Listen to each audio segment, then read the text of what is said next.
Hello mga lalabs, kumusta tayo guys? Ayan guys, magluluto tayo ng chicken bechamel or bechamel. Ayan guys. Siyempre ginisa ko muna yung manok natin guys. Pagkatapos pag nag-brown na guys, nilagyan ko na ng bawang at sibuyas.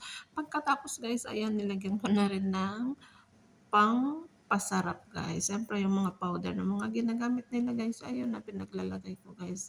At siyempre yung Maggi hindi mawawala guys. At nilagyan ko na rin ng cheese at saka cream. Pagkatapos nilagyan ko ng spinach guys. Depende sa inyo guys kung anong ihalo nyo guys. Pwede rin mulukia guys. Yung iba kasi lalagyan nila ng mulukia. Ayan guys. Siyempre timplahan na natin yan guys. At ayan na guys. Ayan pa lang guys. Pwede na natin iulam. Kaso hindi sila kumakain ng ganyan. Gusto nila ihalo sa pasta. Ayan guys. Napakasarap.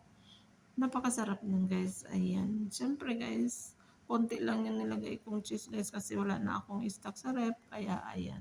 At nagawa na rin ako ng topping niya na bechamel guys. Ayan guys. Siyempre yung bechamel natin guys, butter lang naman yan. At saka flour at saka milk. Siyempre, timplahan nyo na din ng pangpasarap din guys. Ayan na guys. Naluto na ang ating bechamel guys.